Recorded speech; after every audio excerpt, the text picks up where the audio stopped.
শিলা মোমেন একাধারে শিক্ষাবিদ ও সঙ্গীত বিশেষজ্ঞ। তবে তার বিশেষ পরিচয়, তিনি একজন শব্দ সৈনিক, যিনি মুক্তিযুদ্ধের সময় মানুষকে উদ্বুদ্ধ করতে কণ্ঠে ধারণ করেছিলেন সংগ্রামী গান। চট্টগ্রামের আলোকিত পরিবারের এই কন্যা শৈশব কৈশোর পার করেন শিক্ষা ও সাংস্কৃতিক পরিমণ্ডলের এক বিশুদ্ধ আবহে। 1971 ছিলেন ঢাকা বিশ্ববিদ্যালয়ের অর্থনীতি বিভাগের ছাত্রী। থাকতেন রোকেয়া হলে। 7 মার্চ হলের ছাদ থেকেই শুনেছেন বঙ্গবন্ধুর সেই ঐতিহাসিক ভাষণ, যা পরবর্তী সময়ে তাকে দেশমাতৃকার মুক্তি সংগ্রামে অংশ নিতে অনুপ্রাণিত করে। যুদ্ধের সময়ে নিজ দেশের সীমানা পেরিয়ে ভারতে শরণার্থী শিবিরে আশ্রয় নেওয়া ও মুক্তি সংগ্রামী শিল্পী সংস্থার সঙ্গে নিজেকে সম্পৃক্ত করা সত্যি এক সংগ্রামী অভিঘাত। স্মৃতিময় সেই দিনগুলো যেন মুক্তিযুদ্ধের বলিষ্ঠ প্রত্যয় হিসেবে আজও তার চেতনা ও মননে একাত্ম হয়ে আছে। আজ সারা বাংলা কথোপকথনে এই লড়াকু মুক্তিযোদ্ধার অভিজ্ঞতার কথা।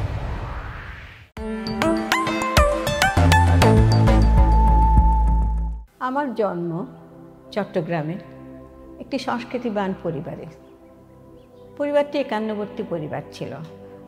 আমার বাবা মা দুজনেই খুবই সংস্কৃতিমনা ছিলেন।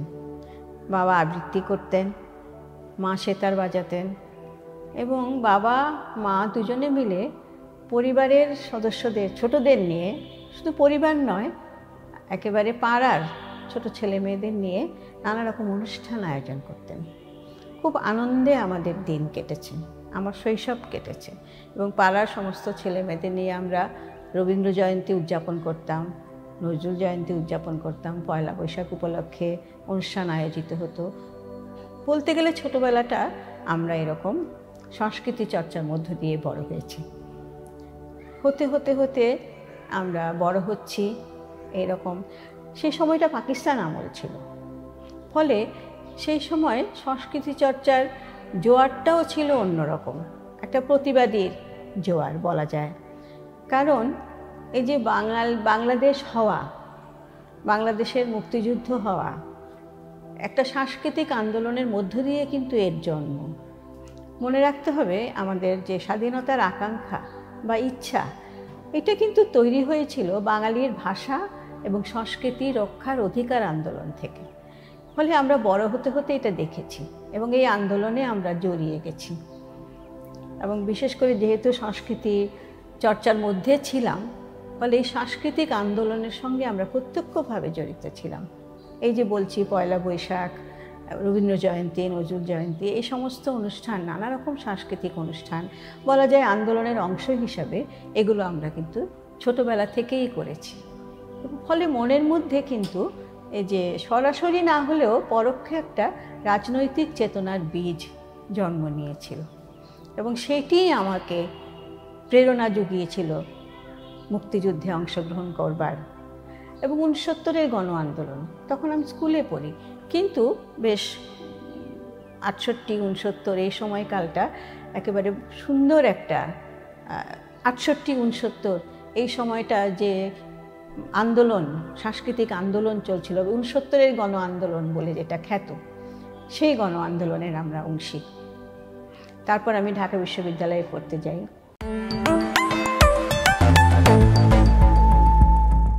70 সাল এবং আমার চোখে দেখা সব। আমি তখন রোকেয়া হলে থাকি এবং এর আগেই আমি বলেছি যে আমাদের পরিবার, বিশেষ করে আমার বাবা সরাসরি রাজনীতির সঙ্গে যুক্ত না থাকলেও প্রগতিশীল রাজনীতির সঙ্গে তার অন্তরঙ্গতা এবং তাদের সঙ্গে প্রত্যক্ষ যোগাযোগ ছিল। ফলে আমাদের মনের মধ্যেও কিন্তু সেটি আমরা ধারণ করেছি। এবং এই যে বিশেষ করে 70-এর নির্বাচন, উত্তাল হাওয়া, সে সবই আমরা আমাদের জীবনের অংশ হিসাবে আমরা পেয়েছি। তারপর ঢাকা বিশ্ববিদ্যালয়, এই যে আন্দোলন, এমন হয়েছে দিন গেছে যে অজিতরা এসছেন, রোকেয়া হলে থাকতাম আমি, অজিতদা এসছেন, আমাদের গান শিখিয়ে দিলেন, আমরা শহীদ মিনারে গিয়ে গান গেয়ে আসলাম, বুক বেঁধে তুই দাঁড়া দেখি, বারে বারে হেরিস নে ভাই, এইরকম নানা রকম অনুষ্ঠানে সরাসরি অংশগ্রহণ করছি।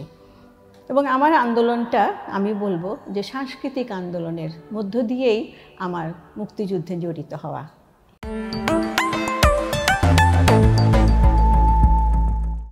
7ই মার্চ আমি ভাষণ শুনেছি, সরাসরি একেবারে কানে শুনেছি। তারপর 12ই মার্চ পর্যন্ত আমি ঢাকায় ছিলাম এবং এই যে পতাকা উত্তোলন, বিশ্ববিদ্যালয়ে যে পতাকা উত্তোলন ছাত্রনেতাদের, সেটা আমার সচক্ষে দেখা, মানে এখনও খুব মানে দীপ্যমান সেই স্মৃতিগুলো একেবারে চোখে।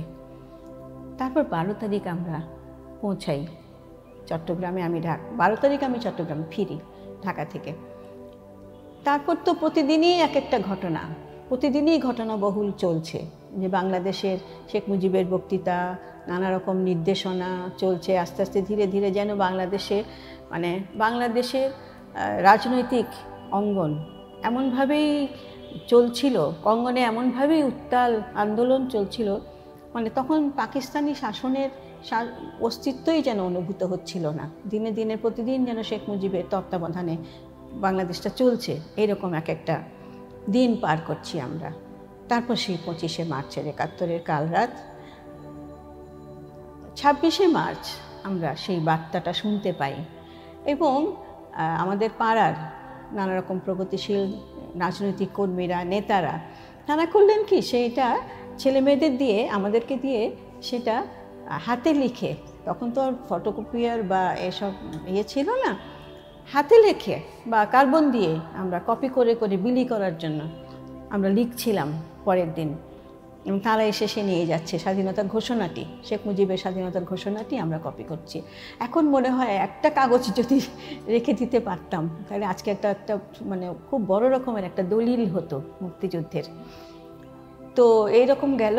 কিন্তু 27 তারিখের দিকে যখন নেভি থেকে গোলাগুলি চলতে লাগলো শহরের উপর দিয়ে এবং পাকিস্তানের আর্মিরা দখল করে নিল চট্টগ্রাম, আমরা প্রথম বাড়ি ছেড়ে গলির ভিতরে একটা বাড়িতে আশ্রয় নিলাম, কিন্তু পরের দিনই আমরা শহর ছেড়ে গ্রামে চলে গেলাম।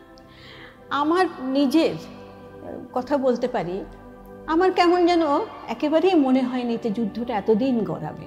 মনে হয় যেন, এবং যেহেতু তখনও পাকিস্তানি আর্মিরা দখল করেনি বাংলাদেশ চট্টগ্রাম শহরটা, আমার মনেই হয়নি যে এত দীর্ঘ একটা যুদ্ধ হতে যাচ্ছে। মনে হয় এটা খুব 2-4 দিনের ব্যাপার, স্বাধীন হয়ে যাবে দেশ, মানে অর্থাৎ ওরা হেরে যাবে, পরাজয় বরণ করবে। কিন্তু না, আমরা গ্রামে গেলাম, তারপরে আমরা সেই স্বাধীন বাংলা বেতার কেন্দ্রের ঘোষণাটা শুনলাম রেডিওতে। তো এই দিন গড়াতে লাগলো যুদ্ধ। আমরা গ্রামে আছি, আমরা আমাদের গ্রামে আসতে পারিনি, যেতে পারিনি। আমরা এদিকে দক্ষিণ দিকে আমরা আমাদের এক আত্মীয়ের বাড়িতে উঠেছিলাম। কিন্তু আত্মীয়ের বাড়িতে দীর্ঘদিন তো আর থাকা যাবে না এবং যুদ্ধটাও মনে হচ্ছে যেন দীর্ঘস্থায়ী হতে যাচ্ছে। সেই সময় আমার বাবা মা সিদ্ধান্ত নিল যে আমরা আমাদের নিজেদের গ্রামে আসার চেষ্টা করি। নিজেদের গ্রামটি আবার যে পাকিস্তানি যে ক্যান্টনমেন্ট এলাকা, সেটার উপর দিয়ে যেতে হয় রাউজানে, ফলে সেটা খুব দুরূহ আমাদের পক্ষে যাওয়া হবে। নিজেদের গ্রামে এই ক্যান্টনমেন্টের রাস্তা পার হয়ে যাওয়াটা ঠিক সুবিধাজনক হবে না, রিস্কি হতে পারে। সেই ভেবে আমরা কিন্তু নৌকা করে নদী বেয়ে বেয়ে আমাদের দিকে আমরা আসলাম। কিন্তু তখন থেকেই আমাদের দুর্যোগ শুরু হলো। পথিমধ্যেই নৌকা থামিয়ে একদল দেশীয় রাজাকার, আমাদের সঙ্গে কাপড় চোপড়ের সুটকেস ছিল, প্রথমে সেগুলো নিয়ে নিল। তখন থেকে আমরা কিন্তু আমাদের পরনের বস্ত্র ছাড়া আর কোনো রকম কিচ্ছু আমাদের নেই, আমরা এক কাপড়ে হয়ে গেলাম। এবং তখন আমরা নামলাম আধারমানিক নামে একটা গ্রামে। প্রচণ্ড, আমার এখনও খুব মনে পড়ে, প্রচণ্ড বৃষ্টি হচ্ছিল এবং সেই গ্রামে বৃষ্টি থামার পর দেখলাম যে ঘরবাড়ি পোড়ানো এবং তারপরেও কিছু কিছু বাড়িতে আগুন জ্বলছে। অর্থাৎ দেশীয় রাজাকাররা ওই গ্রামটা লুট করেছে এবং গ্রামে অত্যাচার করেছে। বিশেষ করে সংখ্যালঘু সম্প্রদায়ের গ্রাম ছিল সেটা। আমরা একজনের একটা বাড়িতে বারান্দায় উঠলাম এবং সেই গ্রামেই দেখলাম যে সেই গ্রামের যারা বাড়িঘর যাদের পোড়ানো হয়ে গেছে তারা কাছাকাছি একটা স্কুলে আশ্রয় নিয়েছে এবং আমরাও গিয়ে সেই স্কুলে আশ্রয় নিলাম। আশ্রয় নিয়ে একদম তখন থেকেই আমরা শরণার্থী। কিন্তু এবং আমার বাবা একটু পরিচিত মানুষ ছিলেন, শহরে গণ্যমান্য ছিলেন, ধরা পড়ে গেলে তাকে মেরেও ফেলতে পারে এই আশঙ্কায় আমরা অত বড় একটা পরিবার, একান্নবর্তী পরিবার ছিলাম বললাম, 22 জন মানুষের একটা পরিবার, আমরা একসঙ্গে মুভ করাও খুব রিস্কি ছিল। তো বাবাকে আমরা আলাদা করে দিয়েছিলাম, আমাদের আগে আলাদা করে একজনের সঙ্গে যেভাবেই হোক বাঁচুক, কীভাবে বাঁচবে আমরা ঠিক জানি না। এবং তারপর আমরা এটা খুবই কাকতালীয় বলতে হবে যে আমরা যখন স্কুলে ছিলাম, আশ্রয় নিলাম, আমাদের গ্রামের একজন, আমরা কাকা ডাকতাম, আফসার কাকা, তিনি খোঁজ করতে করতে ওইখানে এসছেন। কেমন করে যেন সেটা আর এখন মনে পড়ে না, কিন্তু তাকে দেখে আমরা ভীষণ রকম একটা শক্তি পেলাম, মনে জোর পেলাম যে এই কাকা হয়তো আমাদের বাঁচাতে পারেন। এবং পরের দিন ওই আফসার কাকা, আমাদের গ্রামের আফসার কাকা, আমাদেরকে তার তত্ত্বাবধানে আমাদেরকে একটা দীর্ঘ পথ পাড়ি দিয়ে আমরা নিজেদের গ্রামে আসলাম, হেঁটে নিজেদের গ্রামে আসলাম। এবং নিজেদের গ্রামে একটা, আমার জ্যাঠা তখন একবার গ্রামের চেয়ারম্যান হয়েছিলেন, ডাক্তার ছিলেন, ডাক্তার সুধীর রঞ্জন দাস, সেই স্কুলে, একটা প্রাইমারি স্কুল, সেখানেও আবার ওই স্কুল ঘরেই আমাদেরকে কাকা রাখলেন, পাহারাদার দিয়ে রাখলেন, খাবার দাবার ব্যবস্থা করলেন। এবং কিন্তু আমরা নিজেদের বাড়িতে উঠতে পারলাম না, আমাদের বাড়িটাও আবার ততক্ষণে দেশীয় রাজাকাররা লুটপাট করে ফেলেছে এবং আগুন লাগিয়ে দিয়েছে। আচ্ছা, তারপর আমি একটু বিস্তারিতই বলতে চাচ্ছি, কারণ এগুলো আসলে এক একটা, আমি এটা বলি, অনেক জায়গায় বলেছি যে আসলে আমাদের মুক্তিযুদ্ধের ইতিহাস ভালো করে লেখা হয়নি, যে প্রতিটা পরিবারের, প্রতিটা মানুষের কাছে কিন্তু এক একটা কাহিনী আছে এবং সবটাই ভিন্ন, এবং সবটা মিলে জোড়া লাগালে কিন্তু প্রকৃত মুক্তিযুদ্ধটা, প্রকৃত ইতিহাসটা উঠে আসবে। যেমন আমাদের কাহিনীটা, এটাও একটা কাহিনী, এটাও একটা জার্নি, মুক্তিযুদ্ধেরই জার্নি। তারপরে আমরা এখন স্কুল ঘরেই বা আবার কতদিন থাকবো আমরা, এবং এর মধ্যে আমরা আমার বাবার আর খোঁজ পাচ্ছি না। কিন্তু আমার মা খুব শক্ত মানুষ ছিলেন, শক্ত মনের মানুষ ছিলেন, এবং শক্ত বলবো এই অর্থে যে তিনি হাল ধরেছিলেন যে এত বড় পরিবারটা আমাকে রক্ষা করতে হবে। আমার 80 বছরের বৃদ্ধা ঠাকুরমা ছিলেন, আমার 7 মাসের অন্তঃসত্ত্বা ছোট কাকিমা ছিল সঙ্গে, যে এত বড় পরিবারটার কোনো পুরুষ মানুষ হিসাবে কেউ বড় কেউ ছিল না, এবং আমার মা পরিবারটা রক্ষা করেছেন। আমার মা ভাবলেন যে না, এভাবে আমি স্কুল ঘরে উনি আমাকে কতদিন রাখবেন, কতদিন আমাদের খাওয়া দাওয়ার বন্দোবস্ত করবেন, আমার একটা কিছু ভাবতে হবে। তো ওনাকে বলেই আমাদের বাড়ির একটা টিনের চালা ঘরটা ছিল, শুধু ঘরটাই ছিল, আমরা সেখানে চলে আসলাম, স্কুল ঘরটা ছেড়ে সেখানে আসলাম।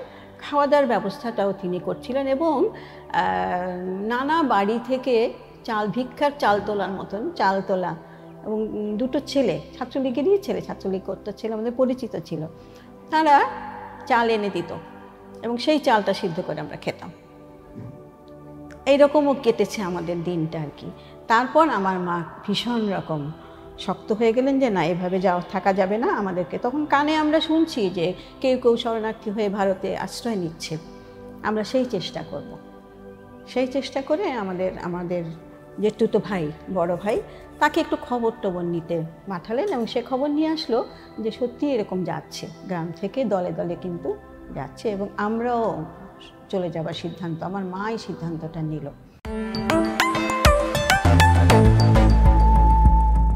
একদিন রাত 2টোর সময় আমরা বাড়ি ছেড়ে রওনা দিলাম। রাত্রিবেলা বেছে নেওয়া হলো এই জন্য সময়টা, যাতে আশেপাশের গ্রাম ওরা টের না পায় যে আমরা চলে যাচ্ছি, বা তাহলে অন্য কিছু হতে পারে, আক্রমণ করতে পারে বা আমাদের বিরুদ্ধে অবস্থান নিতে পারে, কারণ তারাই আমাদের ঘরবাড়ি লুট করেছে কিছুদিন আগে। তো আমার মা খুব শক্তভাবে নেতৃত্ব দিয়ে আমরা রওনা দিলাম।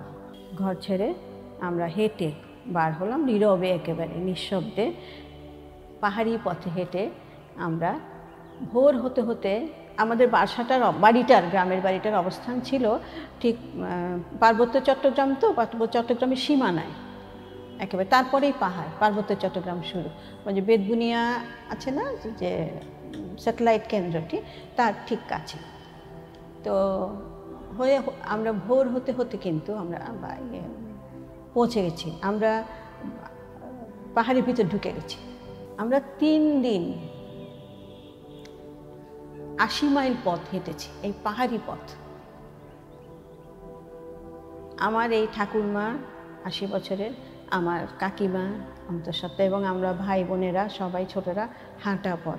কিন্তু শেষের দিন, দ্বিতীয় দিনের পরের দিন আমরা যে মানিকছড়ি রাজার বাড়ি পৌঁছালাম, সেটা খুবই একটা খুব আকর্ষণীয় ঘটনা আমি বলবো। কি শব্দ ব্যবহার করব ঠিক বুঝতে পারছি না। যে আমরা দ্বিতীয় দিন যখন হেঁটে, প্রথম দিন আমরা রাতটা কাটালাম একজন ফরেস্ট অফিসারের বাড়িতে। আমরা শুধু বারান্দায় বসে থেকেছি। আমার মা তাকে অনুরোধ করলেন যে আমার এই বড় বড় মেয়ে ছেলেগুলোকে আমি রাখতে পারবো না যদি আমি মাঠে কাটাই রাতটা, আপনার বাড়িতে শুধু আমি বারান্দায় আশ্রয় নেব। আমরা কাটালাম। পরের দিন আবার হাঁটতে শুরু করেছি। হেঁটে আমরা কিন্তু মানিকছড়ি রাজার বাড়ি পৌঁছে গেছি। এবং মানিকছড়ি রাজার বাড়িতে পৌঁছে আমরা আমার বাবাকে পেলাম। বাবা হাঁটতে হাঁটতে, বাবা যার সঙ্গে গেছেন পৌঁছে, তিনি তাকে এই পাহাড়ি পথ দিয়ে ওই মানিকছড়ি রাজার বাড়িতে পৌঁছে দিয়েছেন। মানিকছড়ি রাজা আবার আমার বাবার পরিচিত ছিলেন। তিনি আমার বাবাকে দেখে একেবারে ধরে রাখলেন, বেঁধে রাখলেন যে না, আপনি কোথাও যেতে পারবেন না। বাবা তখন সম্বিত ফিরে পেলেন যে আমি কি করেছি, আমার পরিবারকে ছেড়ে আমি কি করে একা একা বাঁচার জন্য চলে এসেছি, চলে আসবেন আমাদের খোঁজ করার জন্য। যাই হোক, রাজা বললেন যে না, আমি আপনার পরিবারের খোঁজ এনে দেবো, আপনি যেতে পারবেন না। ওখানে গিয়ে আমরা বাবার খোঁজ পেলাম, বাবাকে পেলাম। তারপরের দিনও একটু সংক্ষেপ করি এখানে। পরের দিন ওইখানে দেখি তখন কিন্তু লঙ্গরখানা, মানে শরণার্থীদের আশ্রয়কেন্দ্র হয়ে গেছে। তারপরের দিনও আমরা হাঁটলাম, কিন্তু তারপরের দিনে রাস্তাটাতে রাজা একটা জিপ গাড়ি দিলেন তার, আমার কাকিমা এবং আমার ঠাকুরমা বৃদ্ধদের বর্ডারে পৌঁছে দেওয়ার জন্য। এর আগে যখন পথ হাঁটছি, এইটা খুব আমার মার জীবনের একটি খুব উল্লেখযোগ্য ঘটনা। আমার ঠাকুমা বলছে আমি আর হাঁটতে পারবো না, বৌমা তুমি আমাকে পাহাড় থেকে ফেলে দাও। তখন তো আমরা পাহাড়ি পথে বেরোচ্ছি, যে তুমি কলকাতায় গিয়ে বলো আমার ছেলেদের যে আমার মা পথে মারা গেছে। আমার মা বলছেন ওই দুঃখের সময়ও বলছেন না, আমি আপনাকে ফেলে যেতে পারবো না। আপনার ছেলেরা বলবে যে তুমি পরের বাড়ির মেয়ে, সেই জন্য আমার মাকে ফেলে এসছো, আপনাকে আমার নিয়ে যেতেই হবে। মা তখন বুদ্ধি করে, এই যে পাহাড়িরা যে দোলা করে, যে একটা বাঁশের মধ্যে কাপড়ের দোলা বেঁধে যে বয়স্কদের নিয়ে চলাফেরা করে, সেই রকম একটি দোলায় পাহাড়িদের একটু অনুরোধ করলেন যে ওনাকে তোমরা একটু পৌঁছে দাও, মানিকছড়ি রাজার বাড়ি পর্যন্ত যেতে পারলে আমি তোমাদেরকে টাকা দিতে পারবো, ওনাকে আমি চিনি। আমার মা বুদ্ধি করে এই কথাটা বললেন এবং তারা সত্যি রাজিও হলো। কারণ তারাই আমাদের পথ দেখিয়ে নিয়ে যাচ্ছে। আমরা তো পাহাড়ি পথ চিনি না, মানে বর্ডারের পথটা তো আমরা চিনি না। তখন তারা ওই দোলায় করে আমার ঠাকুমাকে বর্ডার পর্যন্ত আমরা পৌঁছাতে পেরেছি, নিয়ে যেতে পেরেছে আমার মা। তো তখন আমরা রামগড়, আমাদের এদিকে রামগড়ে পৌঁছালাম। আর ছোট্ট একটা, মানে নদীও না খালও না, একটা এর মতন একটা, সেটা পার হয়ে ওদিকে হচ্ছে সাবরুম বর্ডার আগরতলা। সাবরুম হয়ে আমরা আগরতলায় পৌঁছালাম। সেই আমাদের হচ্ছে শরণার্থী যাত্রা, শরণার্থী। এবং তখন আমরা আক্ষরিক অর্থে শরণার্থী। আমরা শরণার্থী শিবিরেই ছিলাম, একেবারে লাইন ধরে থালা হাতে নিয়ে ভাত খেয়েছি। ওদের যে একটা ক্যাম্প ছিল, যেখানে আমাদের রাজনৈতিক নেতারাও ছিলেন, মতিয়া আপা, বল্লু ভাই, ওদের বামপন্থী রাজনীতিরা ওই ক্যাম্পটা পরিচালনা করতেন। যারা আগরতলায় গিয়ে পৌঁছেছেন তারা ছিলেন, তো তারা পরিচালনা করতেন ওটা। সেখানে আমরা থাকলাম 5-6 দিন। আমরা যখন সাবরুম বর্ডারে পৌঁছেছি, রামগড় সাবরুম বর্ডারে, সেখানে গিয়ে দেখি যে আমার ছোট কাকা, যিনি ঈশ্বরদীতে ছিলেন, ইঞ্জিনিয়ার ছিলেন, তারা ওই ক্যাম্পে ঘুরছিলেন। আমরা কোনো ক্যাম্পে আমাদেরকে পাওয়া যায় কিনা, ঠিক কাকতালীয়ভাবে সেই দিনই তারা রামগড় ক্যাম্পে এসছেন, বর্ডারে এসছেন, সাবরুম বর্ডারে, এবং আমাদের দেখা পেলেন। এবং তাদেরই তত্ত্বাবধানে আমাদের পুরো পরিবারটা কলকাতায় পৌঁছালো। কলকাতায় এবং বাকি সময়টা এটা এপ্রিলের শেষের দিকে।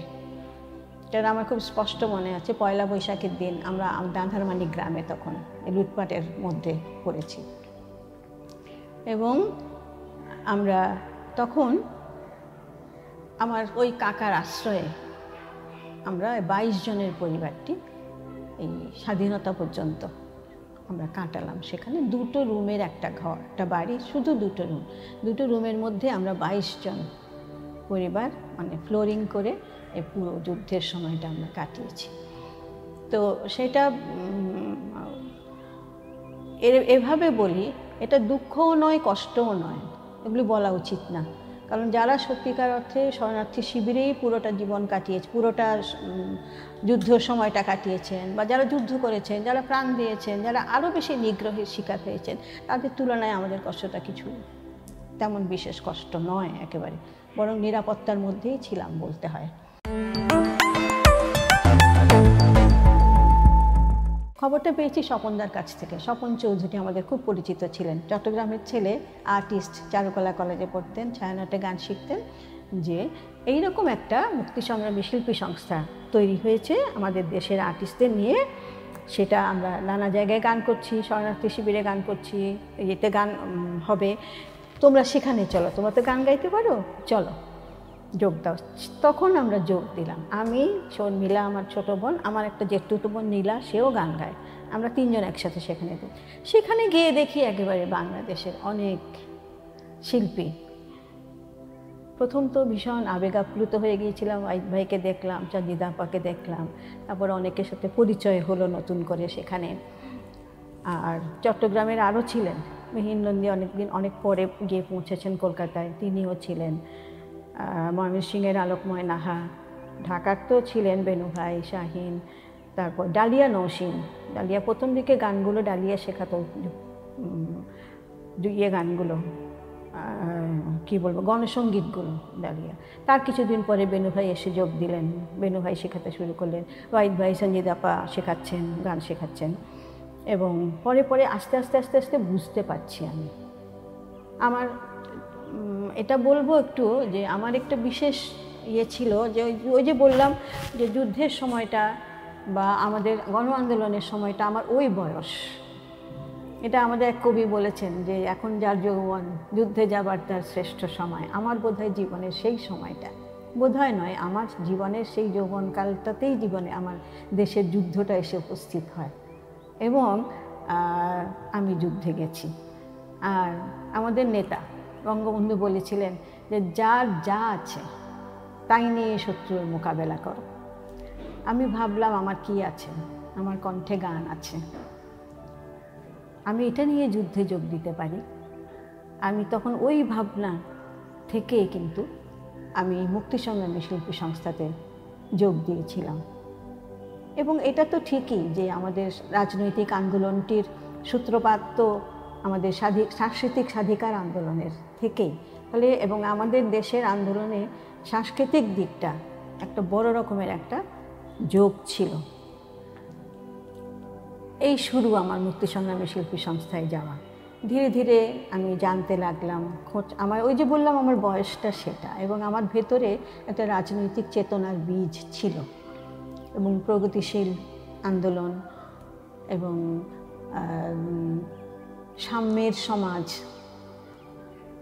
সকলেই ওই বয়সে বোধহয় সাম্যের সমাজের স্বপ্ন একবার দেখে। তা আমারও সেই স্বপ্ন তখন ছিল এবং খোঁজ নিতে লাগলাম এটা কি করে চলে, কিভাবে হচ্ছে, সব কাজকর্ম হচ্ছে।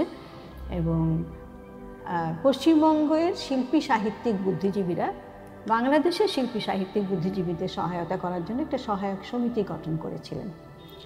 এটা তারাশঙ্কর বন্দ্যোপাধ্যায় প্রেসিডেন্ট ছিলেন এবং পরিচয় পত্রিকার সম্পাদক, লেখক, এবং তিনিও বামপন্থী একজন রাজনীতির মানুষ, দীপেন্দ্রনাথ বন্দ্যোপাধ্যায়, দীপেন্দা ডাকতাম আমরা, তিনি ছিলেন সম্পাদক। তারা আসলে তাদের তত্ত্বাবধানে এই মুক্তিসংগ্রামী শিল্পী সংস্থাটা গঠিত হয়। পরে কিন্তু আবার বাংলাদেশে যে একটি বুদ্ধিজীবী সহায়ক সমিতি তৈরি হয়েছিল, লিবারেশন কাউন্সিল বোধহয় সেটার নাম, আমি যতদূর মনে পড়ে, ভুলও হতে পারে একটু, সেটার সঙ্গে কিন্তু সেখানে যে ডক্টর এ আর মল্লিক, জহির রায়হান এরা যুক্ত ছিলেন, আমি দেখেছি তাদেরকে সেই সময় কলকাতায়।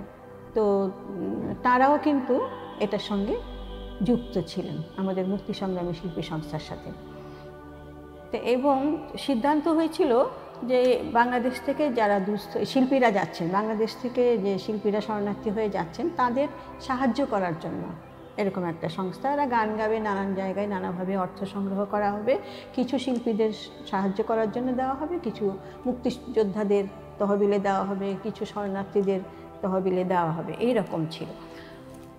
তো সকলকেই কিছু কিছু ভাতা দেওয়া হতো এটা। তো আমাদেরকেও দীপেনদা একদিন ডাকলেন, বললেন, আমি বড় হিসাবে আমাকে ডাকলেন যে তোমাদেরকে কীরকম ভাতা দেব বলো তোমরা। আমি তখন ভাবলাম যে আমাদের চেয়েও অসহায় অবস্থায় আছেন অনেকে, ফলে আমি বললাম, দীপেনদা আমাদের ভাতার দরকার হবে না, আমরা মোটামুটি আমার কাকার আশ্রয়ে আছি, তিনি আমাদের ভরণ পোষণের ব্যবস্থা করছেন, আর আমাদের শুধু যে যাতায়াত ভাড়া, বাস ভাড়াটা, ট্রাম ভাড়া, বাস ভাড়াটা দিলেই হবে। আমরা যে প্রতিদিন ওখানে কিন্তু রিহার্সাল হতো 144 লেনিন সরণি, এই একটা ঠিকানা ধর্মতলায় আমাদের জীবনের সঙ্গে বাঁধা হয়ে গেছে। ওখানে তাদের একটা অফিসে, একটা পত্রিকার অফিসের একটা অফিস ঘরে জায়গাটা, খানিকটা জায়গা খালি করে বিছানো ছিল, সেখানে আমরা রিহার্সাল করতাম, সেখানে রোজ যেতে হতো এবং সেখানে সিদ্ধান্ত হতো কোন দল কোথায় যাবে, কোথায় অনুষ্ঠানের বায়না আসছে, আমরা অনুষ্ঠান করতে যাচ্ছি, দল বেঁধে বেঁধে নানান জায়গায়, গ্রামে, কখনো কখনো কলকাতার বাইরে, দিল্লিতেও গেছি একটা, সেটা বলছি আমি পরে। যে অর্থ সাহায্য উঠতো, এই অর্থটা এভাবে বিলি হতো। আমরা শুধু ওই যাতায়াত ভাড়াটা নিলাম, বোধহয় 17 টাকা কত আনা যেন এরকম আসতো মাসে, ট্রাম ভাড়া, বাস ভাড়া, দুবার ট্রাম বাস চেঞ্জ করে আমাদের যেতে হতো সেখানে।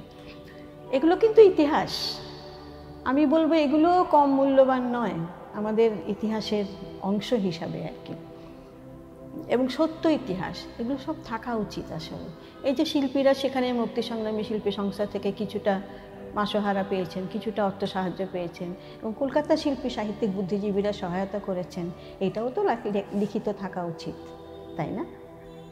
তো তারপরে রবীন্দ্র সদনে বড় অনুষ্ঠান হলো, প্রথম অনুষ্ঠানটা রবীন্দ্র সদনে বড় করে অনুষ্ঠান হলো, সেই ইতিহাস লেখা আছে। মুস্তফা মনোয়ার মামা, মন্টু মামা ডাকতাম আমরা, স্টেজটা করলেন, ডিজাইন করলেন, শাহরিয়ার কবিরের লেখা একটা স্ক্রিপ্ট, রূপান্তরের গান, সেই স্ক্রিপ্ট পাঠ করছেন, পাঠের অংশটা করছেন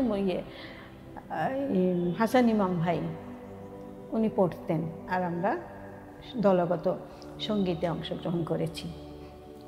এরপর দিল্লিতে একটা অনুষ্ঠানের আমন্ত্রণ আসলো, জয়প্রকাশ নারায়ণ বোধহয়, হ্যাঁ, তার সেটা একটা আন্তর্জাতিক পরিমণ্ডলের একটা বাংলাদেশের যুদ্ধের খবরটা জানানোর জন্য, ওই বিষয়ক অর্থ সাহায্যের জন্য, বাংলাদেশকে সাহায্য করার জন্য।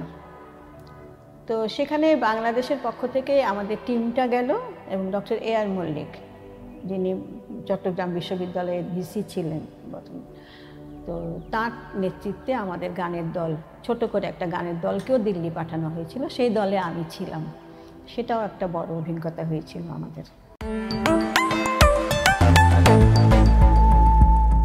এই রকম করতে করতে গেল, এই অগাস্ট গেল, সেপ্টেম্বর, অক্টোবর, নভেম্বর, ডিসেম্বরে এসে গেল। আমাদের কার্যক্রম খুব ভালোভাবেই চলছিল, আমরা প্রচুর অনুষ্ঠান করেছি, গ্রুপ করে করে, দল করে করে করে নানা জায়গায় গেছি, নানা অভিজ্ঞতা হয়েছে। এখন মনে হয় যে অনেক কথা ভুলেও গেছি, একটু লিখে রাখলে ভালো হতো কিছু কিছু অন্ত। এই ছবিটা খুব একটা মূল্যবান ছবি আমাদের জীবনে।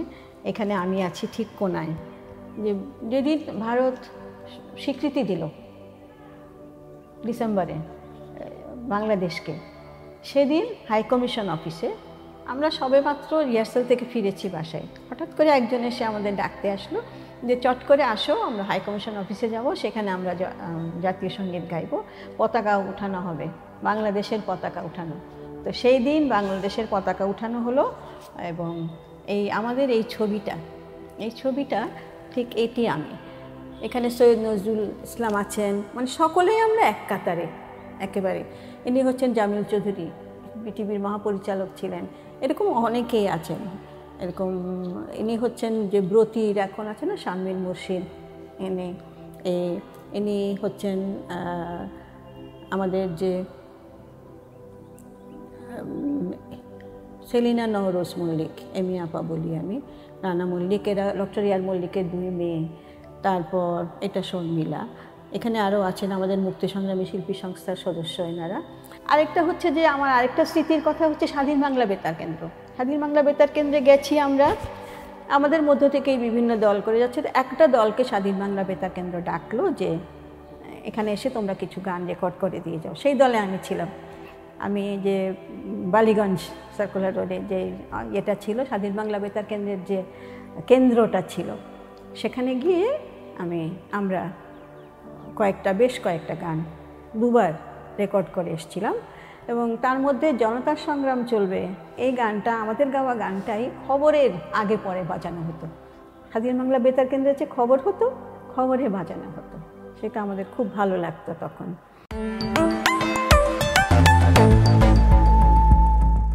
এটা আমি তখনই বলেছিলাম।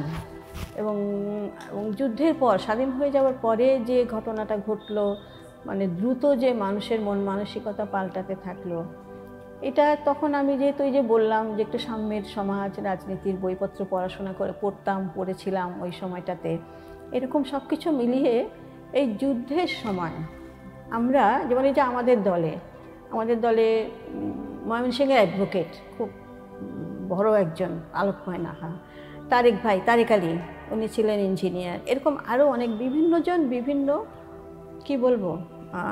বিভিন্ন শ্রেণী পেশার মানুষ। কিন্তু আমরা যুদ্ধের সময় সব এক হয়ে গিয়েছিলাম, এক আসনে হয়ে গিয়েছিলাম। এটাকে বোধহয় রাজনীতির ভাষায় ডিক্লাসড বলা হয়। এটা হয়েছিল কিন্তু যে একই সাথে আমরা বিভিন্ন স্ট্যাটাসের মানুষ একই সঙ্গে থাকছি, একই সঙ্গে খাচ্ছি, জীবনযাপন করছি, একই রকম শরণার্থী জীবনযাপন করছি। তো এই যে ডিক্লাসড হওয়া, এইটা কিন্তু যেই মাত্র না স্বাধীন হলো, 16ই ডিসেম্বর হলো, এবং তারপর দলে দলে আমরা সবাই আবার দেশে ফিরে আসতে লাগলাম, সকলেই আবার যে যার জায়গায় ফিরে গেল। এটা কেন হলো, এটা আমি এখনও আমার মনে একটা প্রশ্ন, যে এইটা ধরে রাখা গেল না কেন? এটা ধরে রাখা গেলে কিন্তু আমাদের যে স্বাধীন বাংলা হয়ে যাওয়ার পরে যে এটা আসলো, আবার যে বিপরীত দিক থেকে ধাক্কাটা আসলো এই স্বাধীনতাটা নস্যাৎ করার জন্য, এবং যে 75-এর হত্যা বলবো আমি, যে ঘটনাটা, এটার একটা বড় রকমের আঘাত। এটা যদি আমরা 71-এর স্বাধীনতার পর থেকে যদি আমরা জনমানুষকে ওইভাবে আমরা একটু পরিচালিত করা যেত, ওই আদর্শটা ধরে রাখা যেত, তাহলে বোধহয় এই বিপর্যয়টা হতো না। এটা আমার মনে হয় এখন একেবারে। আমি বলবো যে মানে রাজনৈতিক দলগুলো বিচক্ষণতার পরিচয় দেয়নি তখন। একটা যুদ্ধ বিধ্বস্ত স্বাধীন দেশ, এমনি কথাবার্তা যেমন ব্রিটিশের সঙ্গে যে ভাগটা হয়েছে, স্বাধীনতাটা হয়েছে, তার আগে অনেক আন্দোলন হয়েছে, অনেক আমাদের সূর্য সেন, ক্ষুদিরাম প্রাণ দিয়েছেন, এরকম অনেক ঘটনা আছে। কিন্তু সরাসরি একটা যুদ্ধ, অস্ত্রযুদ্ধ যেটা বলে, যুদ্ধের পরে স্বাধীন হওয়া একটা দেশ। এবং আমি এখানে একটা কথা বলি, দীপেনদা, যিনি আমাদের মুক্তি সংগ্রামী শিল্পী সংস্থার পক্ষে যে বুদ্ধিজীবী সহায়ক সমিতির সেক্রেটারি ছিলেন, দীপেনদাই সর্বক্ষণ আমাদের সঙ্গে থাকতেন। উনি সেদিন একটা কথা বলেছিলেন 16ই ডিসেম্বর ওয়াহিদ ভাইকে, বলছে দেখো, এই যে তোমাদের ছেলে মেয়েরা মানুষ মারতে শিখলো বন্দুক দিয়ে, এখান থেকে ওদের ফিরাবে কি করে? আমার তো সেটাই আশঙ্কা হচ্ছে। এই কথাটা উনি বলেছিলেন ওয়াহিদ ভাইকে, যে তোমাদের ছেলেমেয়েরা মানুষ মারতে শিখে গেল অনায়াসে, এখান থেকে ওদের ফিরাবে কি করে? আসলেই সেখান থেকে সদর্থকভাবে তাদেরকে ফিরানো যায়নি, কোনো উদ্যোগও নেওয়া হয়নি তরুণ গোষ্ঠীকে, যে বিশাল তরুণ গোষ্ঠী যে সদর্থকভাবে তাদেরকে কিন্তু জীবনে ফিরানো এবং একটা দেশ গড়ার, আগে ছিল যুদ্ধ, দেশ স্বাধীন করার সংগ্রাম, এখন হচ্ছে দেশ গড়ার সংগ্রাম। এই দেশ গড়ার সংগ্রামে তাদেরকে নিয়োজিত করা যায়নি, ট্রান্সফার করা যায়নি। সেইটা একটা বড় রাজনৈতিক ব্যর্থতা আমি বলবো। সেই কারণেই তারপরে ঘটনাবলীগুলো ঘটেছে। এবং আমি বলবো বামপন্থী রাজনীতিবিদরাও খুব প্রজ্ঞার পরিচয় দেননি তখন। ফলে যা ঘটবার তাই ঘটেছে। 75 সালে একটা বড় রকমের দুর্ভাগা বলবো আমরা, যে এত বড় একটা নৃশংস ঘটনা ঘটতে পারলো বাংলাদেশে। এবং তারপরের ইতিহাস আমরা জানি, আবার পিছন ফিরে চলা যেন মিথ্যা। এতটা আত্মত্যাগ, এই যুদ্ধ, আমি নিজেকে দিয়ে ভাবি যে এসব মিথ্যা হয়ে গেল, হতে পারে এরকম একটা দেশে। তখনও আশা করেছি, আশায় বুক বেঁধেছি যে না, একদিন নিশ্চয়ই আবার ফিরবে। যে একটা কবিতা আছে না, পেট্রিয়ট কবিতা, লেখকের নাম আমি মনে পড়ছে না, Das I enter Das I go, যে কীভাবে পেট্রিয়ট, নেতা আসে নেতা যায়। তো ভেবেছি যে নিশ্চয়ই সেই দিনগুলোও তো কাটিয়েছি আমরা, যে বিরুদ্ধ দিনগুলো, যে স্বাধীনতা বিরোধিতা দিনগুলো, এই বাংলাদেশেই স্বাধীনতা বিরোধিতা দিনগুলো এসছিল। সেই দিনগুলোও তো আমরাই কাটিয়েছি, মুক্তিযুদ্ধের সময়কার প্রজন্ম আমরা পারিনি। তবে আবার এটাও ঠিক যে কোনো না কোনোভাবে সেটাকেও ঠেকানো গেছে এবং আবার সদর্থক মুক্তিযুদ্ধের পক্ষে দেশটা এসছে, চলছে, আবার মেইন ট্র্যাকে আবার তোলা গেছে। কিন্তু সেই যে স্বপ্ন, সাম্যের সমাজের স্বপ্ন, একটা সুন্দর বাংলাদেশের স্বপ্ন, সেটা তো এখনো সার্থক হয়নি, সফল হয়নি, বাস্তবায়িত হয়নি। সেই দিন দেখার জন্য আমরা বাঁচব না, আমাদের পরবর্তী প্রজন্ম যদি তৈরি হয়, যদি বোঝে, যদি ইতিহাস পাঠ করে, তারা হয়তো চেষ্টা করবে সেই স্বপ্নের বাংলাদেশ গড়বার। তখন এত আত্মত্যাগ, মুক্তিযোদ্ধা, আমরা যখন যুদ্ধের সময় যে মুক্তি সংগ্রামী শিল্পী সংস্থায় ছিলাম না, আমরা একবার মুক্তিযোদ্ধাদের ট্রেনিং ক্যাম্পে গিয়েছিলাম। সেই ছবি মুক্তির গানে আছে। ও মুক্তির গানে আমাকেও দেখা যায় একটা জায়গায়, ওই ট্রেনিং ক্যাম্পের গান, জনতা সংগ্রাম চলবে গানটা গাইছে। তো এই মুক্তিযোদ্ধা যে লুঙ্গি পরা, হাফ প্যান্ট পরা কিশোর মুক্তিযোদ্ধা কিসের জন্য লড়তে এসছে, কিসের জন্য জীবন দিতে এসছে? এত সোজা জীবন তো একটাই, জীবন দেওয়া এত সহজ। আমি সবার মুখের দিকে তাকাতাম, তারা খাচ্ছে কি, আমরা তাদের সঙ্গে দুপুরে ভাত খেয়েছিলাম এবং আমাদেরকে বলা হয়েছিল যে খবরদার তোমরা খাবার নিয়ে কিচ্ছু বলবে না। ওরা কিন্তু এই খেয়ে যুদ্ধ করছে, লাল কাঁকড় মেশানো ভাত, মোটা চালের ভাত আর ঝাল একটা মাংস। তো তখন ভেবেছিলাম, এখনো ভাবি যে এই আত্মত্যাগ কি বৃথা হবে? হতেই পারে না, কোনো আত্মত্যাগই বৃথা হয় না। সময় লাগবে হয়তো, সাম্যের সমাজ এদেশে প্রতিষ্ঠিত হবেই, এই আশায় থাকবো।